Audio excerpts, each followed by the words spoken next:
ಈ ಕನ್ನಡ ಭಾಷಾ ವಿಶೇಷತೆ ಕುರಿತು ನಾನು ಶ್ರೀಮತಿ ಎಸ್ ಪಿ ಮೌಲ್ಯ ಪ್ರಸ್ತುತಪಡಿಸುತ್ತೇನೆ.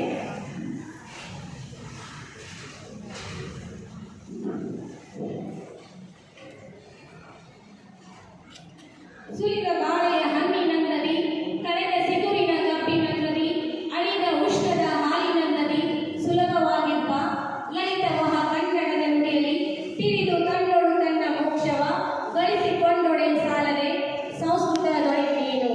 ಮಹಾಲಿಂಗರಂಗರ ಕವಿತೆಯ ಸಾಲುಗಳನ್ನು ನೆನೆಯುತ್ತಾ ಬನ್ನಿ ಕನ್ನಡ ಭಾಷಾ ವಿಶೇಷತೆಯನ್ನು ತಿಳಿಯೋಣ. ಕನ್ನಡ ಭಾಷೆಯು ದ್ರಾವಿಡ ಭಾಷಾ ಕುಟುಂಬಕ್ಕೆ ಸೇರಿದ್ದು ಸುಮಾರು 2000 ವರ್ಷಗಳಿಗೂ ಹೆಚ್ಚು ಇತಿಹಾಸ ಹೊಂದಿದೆ.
ಕಡೆಯದಾಗಿ ಕನ್ನಡ ಭಾಷೆಯ ಮಹತ್ವ. ದ್ರಾವಿಡ ಭಾಷೆಗಳಲ್ಲಿ ಪ್ರಾಮುಖ್ಯವುಳ್ಳ ಭಾಷೆ ಭಾರತದ ಪುರಾತನ ಭಾಷೆಗಳಲ್ಲಿ ಒಂದಾಗಿರುವ ಕನ್ನಡ ಭಾಷೆಯನ್ನು ಅದರ ವಿವಿಧ ರೂಪಗಳಲ್ಲಿ ಸುಮಾರು 4.5 ಕೋಟಿ ಜನರು ಆಡುನುಡಿಯಾಗಿ ಬಳಸುತ್ತಿದ್ದಾರೆ. ಕನ್ನಡ ಕರ್ನಾಟಕದ ರಾಜ್ಯ ಆಡಳಿತ ಭಾಷೆಯಾಗಿದೆ. ಜಗತ್ತಿನಲ್ಲಿ ಅತ್ಯಂತ ಹೆಚ್ಚು ಮಂದಿ ಮಾತನಾಡುವ ಭಾಷೆ ಎಂಬ ನೆಲೆಯಾಗಿದೆ. 29ನೇ ಸ್ಥಾನ ಕನ್ನಡಕ್ಕಿದೆ. 2011ರ ಜನಗಣತಿಯ ಪ್ರಕಾರ ಜಗತ್ತಿನಲ್ಲಿ 6.4 ಕೋಟಿ ಜನರು ಕನ್ನಡ ಮಾತನಾಡುತ್ತಾರೆ ಎಂದು ತಿಳಿದು ಬಂದಿದೆ. ಇವರಲ್ಲಿ 5.5 ಕೋಟಿ ಜನ ಮಾತೃಭಾಷೆ ಇವರಲ್ಲಿ 5.5 ಕೋಟಿ ಜನರ ಮಾತೃಭಾಷೆ ಕನ್ನಡವಾಗಿದೆ. ಸಾಂಸ್ಕೃತಿಕ ಗುರುತು ಮತ್ತು ಪರಂಪರೆಗೆ ಕನ್ನಡ ಮುಖ್ಯ ಮಾಧ್ಯಮವಾಗಿದೆ. ಶ್ರೀಮಂತ ಸಾಹಿತ್ಯ, ಜಗತ್ತಿನಲ್ಲೇ ಅತಿ ಹೆಚ್ಚು ಜ್ಞಾನಪೀಠ ಪ್ರಶಸ್ತಿ ಲಭಿಸಿದೆ. ವಿಶ್ವದ ಅತ್ಯಂತ ತಾರ್ಕಿಕ ಮತ್ತು ವೈಜ್ಞಾನಿಕ ಭಾಷೆಗಳಲ್ಲಿ ಕನ್ನಡ ಒಂದೆಂದು ಪರಿಗಣಿಸಲ್ಪಟ್ಟಿದೆ.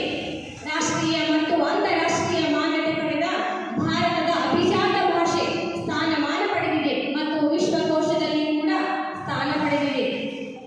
ಒಟ್ಟಿನಲ್ಲಿ ಕನ್ನಡ ಭಾಷೆ ಕೇವಲ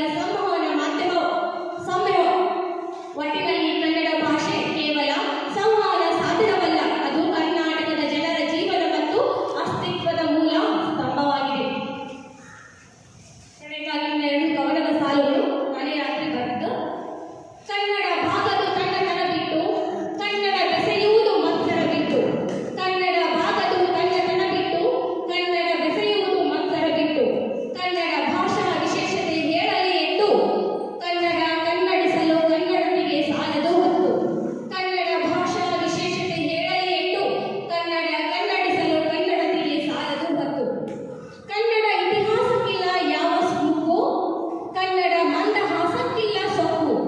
ಕನ್ನಡ ಇತಿಹಾಸಕ್ಕಿಲ್ಲ ಯಾವ ಮುಕ್ಕು, ಕನ್ನಡ ಮಂದಹಾಸಕ್ಕಿಲ್ಲ ಸೊಕ್ಕು.